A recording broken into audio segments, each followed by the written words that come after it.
You grew up in gymnastics, right? So Yes. you've always been an athlete. Being a gymnast, competing, that was like something I always valued to do, just physical activity. I did most things on my own in terms of physical life post gymnastics world. What's crazy about gymnastics, you can see that at the highest of highest levels. I don't know, speaking about your accomplishments or other things that aren't as viscerally tested as, can you do 100 burpees over in between snatches? Sure. Like you can't cheat it. It's just there or not. It works so much better when you have people at different training ages. Some people have been doing this for 20 years. Some people that just started this week.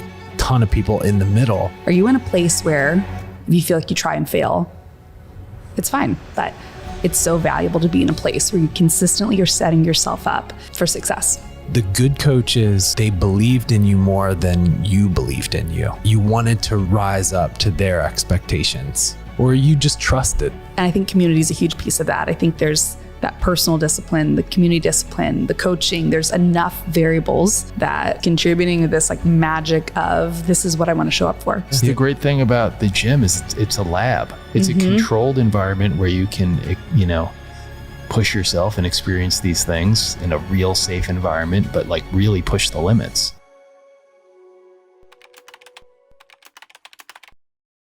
Hannah, you're here. Yeah. It's great. It's great to be here. Welcome. Hannah Swain, a member of how long? It's good. A year and a half. A year and a half in the fort. So you're deeply embedded with us. We've known you forever. I remember bringing you in, like meeting you, bringing you in for a tour, showing you around. I think you had just gotten back from Hawaii, and you lived in Hawaii during COVID, and you were kind of like there. You were like a local for a while, right? Did the local thing. I like to talk about it because it was amazing, but I don't like to talk about it because my life fell apart and then it got wonderful because I was in Hawaii, but a lot of people were still in the life falling apart phase. And then COVID broke some things open, everything fell apart. And it was a big turning point of deciding, as everything's falling apart, you get to decide then what's going to replace it, what's going to be the next. And It's like a rebirth. it was yes. I was like, oh man, this is my eat, pray, love moment. And I was like, the book is very good. The movie, I was like, this was a bad example of books to cinema, but decided, what can I do now that I never would have done if things had gone to my plan? If things had been worked out the way I wanted it to. And so I wanted to go international, wouldn't work because the world shut down. So Hawaii, never been, don't know anybody. Gonna try to make a plan, make it happen. And I went and I got super involved in CrossFit there. Yeah. You found a community of people. Found a community. You lived the lifestyle. Did the CrossFit thing, hiked, swam. And that was the first time that you were kind of embedded in gym culture, even though you grew up in gymnastics, right? So Yes. you've always been an athlete. Yes, that was from growing up, was always in very active family, which I really appreciate. But then that really was formalized in being a gymnast, competing. That was like something I always valued to do, just physical activity and also the competitive nature of it. So I did most things on my own in terms of physical life post gymnastics world. What's crazy about gymnastics, you can see that at the highest of highest levels. Like Simone Biles, even at the Olympics. Yes. Yeah. Right. Like kind of went through that. She is the best at the top of her game, still mentally challenged from that limitation of like, can I do this? Can I actually get there? I don't know if I can handle it. What will happen if I fail? You can see it. It's particularly difficult in gymnastics. Yes. So I got reminded of that feeling once I showed up and you're like completely new area and you're doing something physical. And so you're proving yourself beyond just, I don't know, speaking about your accomplishments or other things that aren't as viscerally tested as, can you do 100 burpees over in between snatches? Sure. Like you can't cheat it. It's just there or not. I was like, what if I try and I fail? I'm trying to win these friends over. I know no one on this island. I need friends. And that all of a sudden I didn't realize, I was like, oh, this really is eat, pray, love. I'm like digging deep into something about like community and belonging. And you think that you're just coming for a workout, but there's a lot more. It was your social circle too? Like made a lot of friends? That was the primary place when I arrived. It's where I spent Thanksgiving with these group of people on the beach. Wow. It's where I ended up finding somewhere to live. It's when I was in a a wreck, and there's someone who's the mobile mechanic who came and, helped me when I was like, I know nobody, these are my people. And it was highly integral to the success that time ended up being. Was it hard to leave? There was a while I was like, okay, I don't think I can talk about this without crying. That's right. Because it was just it was family. Yeah. Absolutely family. What was the name of this CrossFit gym? It is McKenna CrossFit.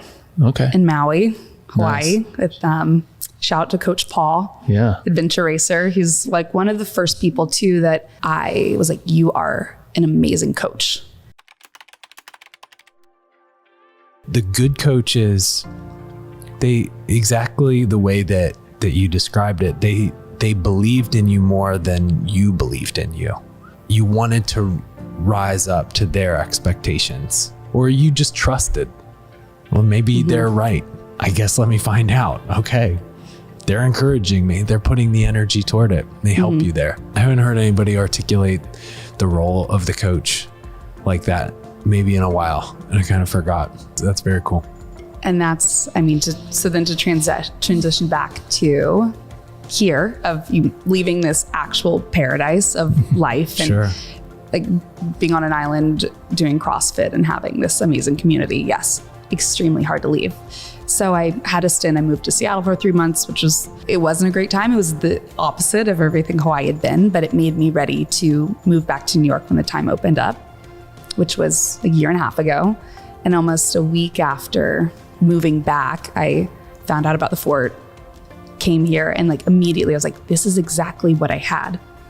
And it's so hard to put your finger on, but I think those same principles of all of a sudden you're known, you walk in, there's people who are caring about similar things that you're caring about, but the coaching here and the community of people who are the coach proper of like, okay, here's who's like leading this session, but then there's also the camaraderie and almost like the coaching of one another that now when you're in a space where you're known, people are telling me this and I'm telling them, I was like, oh, you're stronger than you think. Like you can do more. And I've seen this and you're invested and you care in that. And I was saying this earlier. I'm like, oh yeah, you can squat anywhere. You can do these actual movements, but you have people who are looking at you saying, I know you, I know what you can do. And I want more for you even than you think that you want and can do. It's very hard to like learn things broadly, comprehensively. When you're in a company and you're working in a good company where there's like a consistent mission, you see there's people that have been there a long time. There's people that have just started as well. Maybe people that have been there for less time than you, and you get to learn the mix. And I think that's why, actually working educates us much better. But even in the weight room, like we modeled the system after kind of a college football system, right? Like kind of 4 people at a time, like all under the same program, like coached individually, but like part of the same team. But everybody was the same age, like in that scenario. It works so much better when you have people at different training ages. Some people have been doing this for 20 years. Some people have just started this week.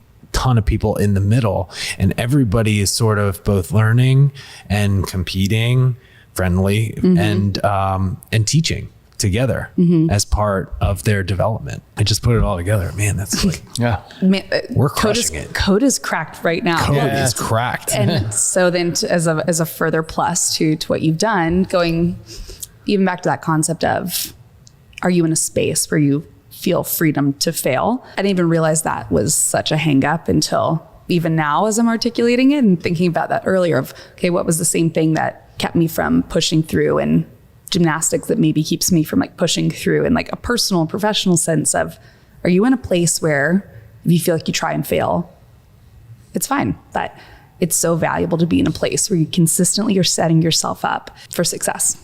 Like you're just communities of success. And there's the spectrum of whether you feel great or whether you don't feel great, whether you think you're going to hit your PR or not. That's something that happened organically. That was not how we designed it. We actually didn't design anything particularly when it came to like achievement or like hitting a level or like performing. What ended up happening is we were like an all or nothing gym. It was like 7 days a week or nothing. Like, so you are either all in or you're all out. And everybody that was in was there all the time. And the reality was like, when you're there all the time, you cannot achieve, like you can't perform 100% all the time. Actually, not even close. Like the reality is daily things started to get to like 70, 80%, but every day consistently. So everybody knew like, oh, that 100% day might happen and good for you. Wow, that's really cool. We're all going to like be really excited for you. But like, there's no expectation that that has to be the case every day.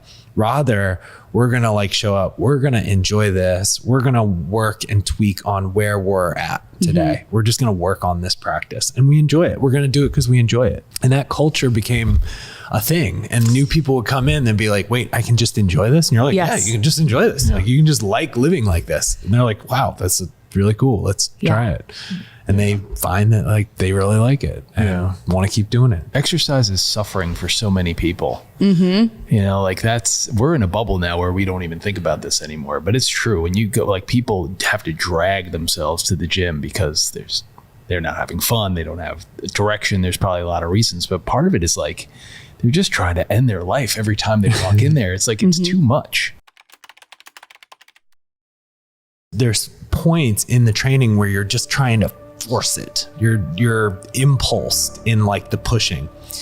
If you watch masters in training, you watch like Kolkov, like workout, like it really, like any physical athlete that's a master, an Olympic athlete running the 100, there's nothing like forced about it. They like fall into the precise flow of what they're doing. And it looks like there's no flex or like almost effort to it. They're doing what their nervous system is aligned to do in that moment. The more I'm trying to be there. And that's not necessarily the highest objective performance, maybe not the fastest speed or the heaviest weight, but there's a feeling that comes with it where you're performing unconsciously. You're just doing it and you're doing it well and you can feel it and you're sort of like, wow, I can't believe this is happening. Yeah. And to throw another cliche in, I think the learning to enjoy the process piece is the only way. You must, because you'll never get that. that. You just won't do it. Stop. If people think about like exercise as being torture for something you'll avoid at every cost, I think it's wild when I tell them, I was like, no, I like daydream. I like daydream / before I go to sleep at night. If I have the last day of a program in mind, I'm like, oh, I can't wait to get up the next morning and come and like, that's amazing. It is like, there's some days I'm like, I used to like, this kind of feels like Christmas on frequent times, but there is something then that you're showing up for that. And I think community is a huge piece of that. I think there's that personal discipline, the community discipline, the coaching. There's enough variables that contributing to this like magic of this is what I want to show up for. Yeah. You get to visit yourself. You get to visit because, you know, we were joking before about how you saw Shane in your work clothes and Shane was like, hey, welcome to the fort. You're like, I trained with you this morning. Sweat. That's the only thing. But we're so used to seeing people just in this environment, in this place. But there is some reality to it. When you're here, you're a different, this is the version of you where you are working on this. And like it's special and it's unique. And when you walk through the doors, you're visiting like your potential. You're visiting like the person that lives and works in here. There is an element of like you can visit a different version of yourself inside the gym. You do. And that version of Hannah I've created in the gym, which is still, it's like, yes, it's still you. It's a much like sweatier, just like gruntled version coming in the morning. But what happens there pays such dividends in every other area of my life. Like I've probably had the most stressful professional year I've ever had. And I know moments that the thaw has gotten me through, the mental thaw that I've gone through in work that I was like, would I have been able to do this if I had not been seeing what I could do physically and pushing myself to limits physically? That it's like, oh, didn't think I could do this. And someone is telling me you're stronger than you think. And I'm in things in work. It's like, I don't think I can do this. And then there's been a lot of crossover between those two selves. Because you've proven to yourself that you can do extraordinary things. And when life presents extraordinary challenges, you can at least look and say like, but I'm someone who does extraordinary things, at least in this element. So why not in this? You encourage yourself. You get to prove to yourself that that's the case. Yeah. It's true. Yeah, it's the great thing about the gym is it's a lab. It's a controlled environment where you can, push yourself and experience these things in a real safe environment, but like really push the limits. And it's just a proof to yourself that like, oh, if you could do it here, you could do it out there. I mean, it's the X factor that we always talk about. And some people like, when people talk to us initially, they're like, oh, I want abs or whatever. But ultimately, like, this is the real rewards of training. Yes. You better believe the moments I've showed up and I'm working on a project, I was like, I don't know how we're going to be able to figure this out. Like, oh, I PR'd that day that I didn't think I could do it. If you can do that, you can. I was like, do anything. There maybe you is. can figure this out. Yeah. There are moments when I leave, I'll walk up the street up to my office, and it's like the amount of times I was like, I feel like $1 million. I feel so good leaving. I was like, whether it's a great workout, just like seeing someone who they've been away and they're coming back, we train together. I was like, I literally could care less what I end up looking like, but I feel so incredibly good from what happens in this place. It's a special thing because only you could do that too.